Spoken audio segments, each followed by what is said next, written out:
Исәнмесез, каләмдәш дусларым. Бүгенге сөйләшүебезне эпик әдәбиятның иң кече жанрларына багышларбыз. Чынлап та безнең проза жанрларының да бик кичкенә формалары бар һәм алар бүгенге көндә бик аз өйрәнелгәннәр. Фән, әдәбият фәне ни өчендер менә хәзергә кадәр бу кече күләмле жанрларга аз игътибар бирә.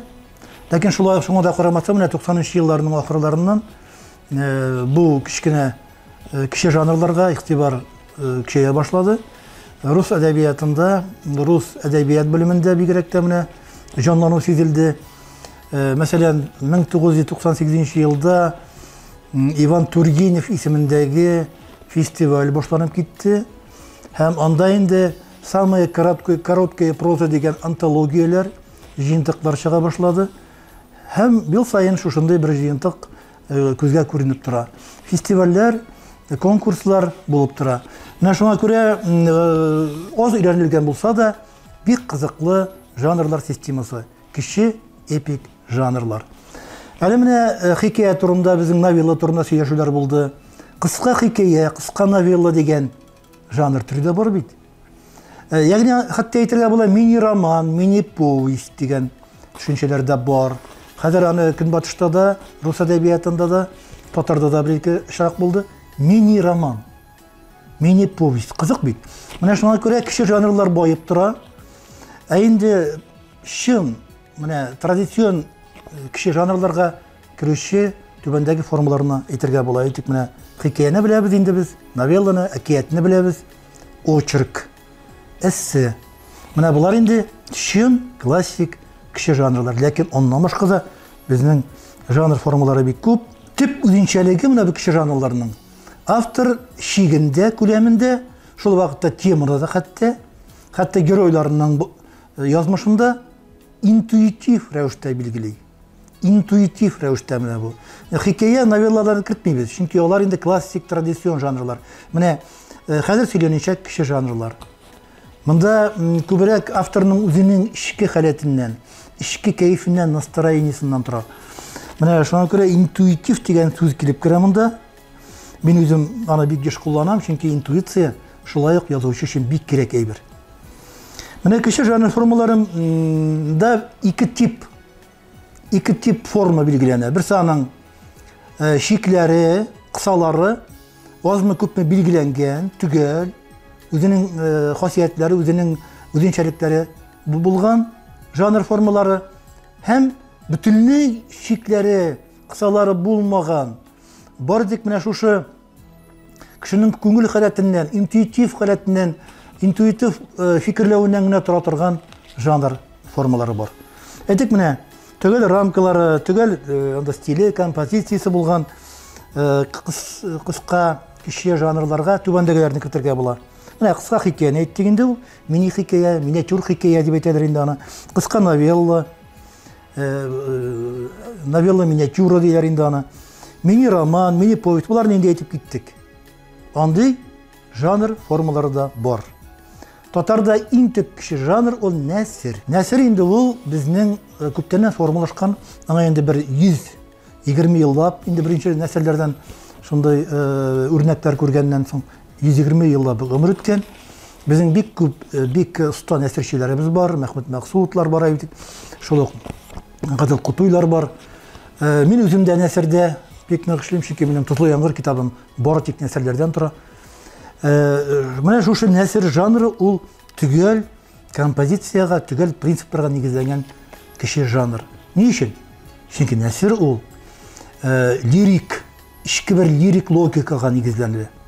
Андагы көчәйтелеп килгән лирик сурәтләмәләр, тасвирламалар, эмоциональ менә шушы накал дип әйтик инде, билгеле бер эзлеклектә бара. Һәм һәрбер абзацта ул көчәеп бара, һәм ахырдан, финалда ул бик зур бер эмоциональ, бер нурланыш, балкыш булып килеп чыга, һәм төп фикер дә шуннан формалаша. Менә Гадел Кутуйның «Сагыну» дигән әсәренне күз алдына китерегез. Сагынуга башланган, бер хискә башланган әсәрдә ичке логикага түгел, ичке сюжет бар. Сагыш сюжеты. Һәм ул ахырдан зур бер идея булып, хәтта милли идея булып формалаша. Кешеле нәсер. Шуңа күрә нәсер жанрының бар башлангычы, тема куела, үстерелеше бар, хис көчәеп килә һәм финал өлеше. Монда инде йомгак хис, йомгак эмоция белдерелә. Һәм ул фикер булып формалаша. Әйтик менә төп билгеле жанр инде ул очерк жанры, ул кеше жанрга исәпләнелә. Анда әлбәттә, анда инде документаль нигездә карала менә бу кеше язмышлары, яки ил язмышы, яки анда берәр инде хуҗалык язмышы, берәр гаилә язмышы. Бу очракта инде документаль нигездән тайпылырга тиеш түгел автор. Очерк шушы ягы белән хикәядән аерыла да инде. Әкият түгел, аның бөтен бер каһарман герой бар, аның сынау үтүе бар, һәм сынауда яхшылык җиңеп чыга. Һәм ул җиңә. Ягъни табигать әкиятның үзенең шундый түгел композициясе бар. Шәшмә шигырь, шул ук әйтик бит Иван Тургеневның прозадагы шигырь дигән әйбер. Менә шушы татарда да бик күп шигырьне шәшмә рәвештә язу. Монда шигырь кануннарының түгел саклануы кирәк. У шәшмә, ләкин шигырь кануннары саклана. Аның бүтән композициясе, барышы, рефрен, анафралар безнең саклана. Мәсәл жанрын мин шулай кертәм кеше жанрга. Чөнки менә шушы гипербола аша, аллегория аша, төрле менә шушы әхлакый принципларны раслау, сабаклар бирү. Ул шулай ук кичкенә генә шундый бер матур форма. Притча дип әйтелә инде ул гыйбрәтле кисса. Шулай ук ул кичкенә кеше жанрларга керә, аның үзенең түгел композициясе бар. Притча шулай ук аның башы, ние үзенә күрә бик батырына гыйбрәтле бер. Юмор ясканында шулай ук үзенең билгеләнгән, памфлет шулай ук бик кызык жанр. Булар кеше жанрлар, буларның түгел кануннары бар. Әмма кануннары булмаган, шикләре шиксез булган кеше жанрларда бар. Аларга иң төбе аларның иң шундый популяры инде безнең арада эссе жанры. Менә эссе жанрында автор ничек теле шулай уйлый. Анда стиль дә төрле. Анда эмоцияларда хәтта бер-берсенә каршы килергән мөмкиннәр. Бөтенләй логика булмауы да бар. Ләкин ул укучыны барып дулкынландыра, укучыда бит шушы хәләткә керә. Ниндидер бер космоска барып керә, ниндидер бер орбитада аша башлый. Монда хаос түгел бу. Хаосның да үзенең бер билгеле кануннары бар. Монда инде хис урланышы, хис патшалыгы монда. Шул вакытта фикер, хис, фәлсәфә ваташып та китергән мөмкиннәр. Мин үзем эссене бик язарга яратмыйм, чөнки мин шикләр яратам. Инде бер кануннар буенча язарга. Ләкин эссе миңа үзе ошый укырга, кемнеңдер ички халатын белергән, настроениесен белергә бик җайлы. Әдәби парча ул инде бер зур әсәрнең кичкенә генә бер эскизы кебек. Шулай гына шикләре юк, чөнки бу бер эскиз гына, бер кыйпылчык кына. Анда инде таләпләр куеп булмый. Әдәби миниатюра шулай ук. Ул бер әсәрнең бер миниатюрасы гына, ул шулай ук монда төп кануннарны үтә бетерә алмаячак, чөнки ул миниатюра гына һәм ул үзек кенә бер кыйпылчык кына. Коралама имитация дигән бер бар. Бу инде әйтелә, черновая имитация. Бу имитация черновик. Русларда бик көчле ул. Татарда мин бик үзем кулланганым бар аны мин. Бер әсәрнең кораламасын бирәсең, черновой вариант. Ул үзе кызык. Үзе кызык менә шушы коралама. Чөнки анда юри бутыйсың. Юри калдырасың дефектлар, юри зәгыйфләндерәсең. Һәм ул үзенчә уйландыра. Ләкин ул кагыйдә була алмый.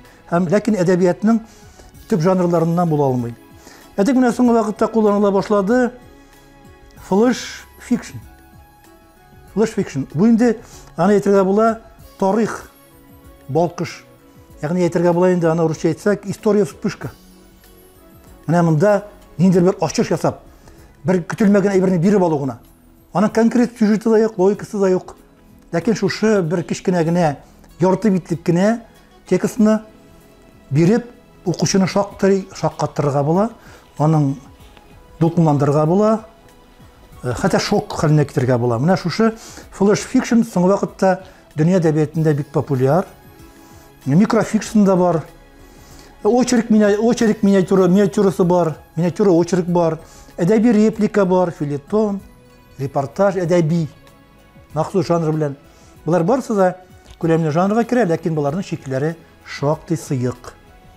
Шуңа күрә язып карарга була буларны да. Язып карарга була, мин әйткәннәрнең барысында әдәбиятта, интернетта табырга була. Хәзер инде интернет проектлар бар. Кече жанрлар буенча интернет проект бар. Современная малая проза. Интернет проект. Кемдер ачып карый ала һәм шуны өйрәнә ала.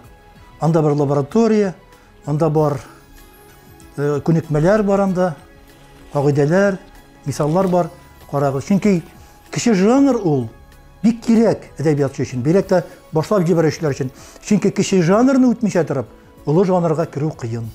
Шуңа күрә башлагыз кече жанрдан олы язучы булып өлгерерсез. Рәхмәт сезгә, уңышлар.